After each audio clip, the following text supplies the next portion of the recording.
शेफाली जरीवाला का निधन शॉकिंग, हर किसी को हैरान और परेशान कर गया।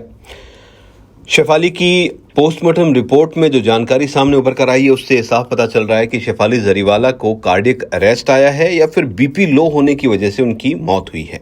और इस बीपी लो होने की वजह भी उनके एंटी एजिंग इंजेक्शन लेने रहे हैं।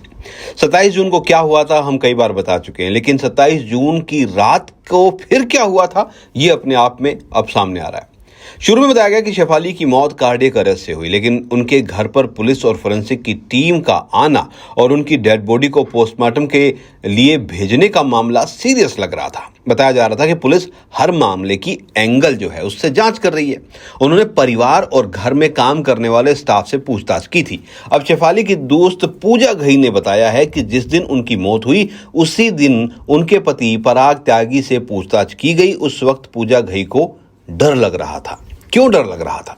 शेफाली जरीवाला की अचानक मौत के बाद पुलिस ने पराग त्यागी से पूछताछ की और पूजा को डर सता रहा था कि कहीं वो इन चीजों में फंस ना जाए। हालांकि पोस्टमार्टम रिपोर्ट में कोई भी गड़बड़ी नहीं मिली। विक्की लालवानी के साथ बातचीत में शेफाली ने कहा, अच्छी बात यह है कि कोई गड़बड़ी नहीं रही। जिस पल मैंने पराग को देखा मेरा सिर्फ एक डर था, वो शख्स शोक मना रहा है और अकेला रहना चाहता है और पुलिस उससे पूछताछ कर रही है। जी हाँ, ये बातें पूजा ने कही, शेफाली की दोस्त ने विक्की लालवानी से बातचीत करते हुए।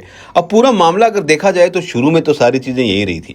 पूजा घई ने आगे कहा कि बेशक वे अपने पिछले कुछ दिनों के मामले को देखें तो लोगों को अलग सी चीजें निकल कर आ जाती हैं, लोगों को लगने लग जाता है कि क्या होता है। अगर हम पिछले कई चीज़ों को देखें या इस तरीके के केसेस को देखें तो करीबी रिश्तेदारों से महीनों तक पूछताछ होती रहती है और उनकी ज़िंदगी जो है उसमें भूचाल आ जाता है। उनके पास शोक मनाने का भी समय नहीं होता, लेकिन पुलिस लगातार उन्हें रडार पर रखती है। जिस पल मैंने पराग को देखा मेरी सिर्फ इतनी उम्मीद थी, मुझे उम्मीद है कि वो जल्द से जल्द इस स्थिति से बाहर निकल जाएगा।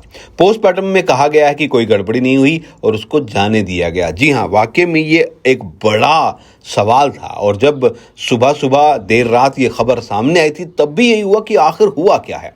और जब फोरेंसिक टीम पहुंची थी तो सबको यही लगा कि ये ओवरडोज ड्रग्स का मामला तो नहीं है, क्योंकि देखिए बॉलीवुड में जब भी कोई हादसा हो जाता है इस तरीके का तो उसे ड्रग्स से जोड़कर देखा जाता है। तो यहाँ पर भी यही चीज़ें हुई थी।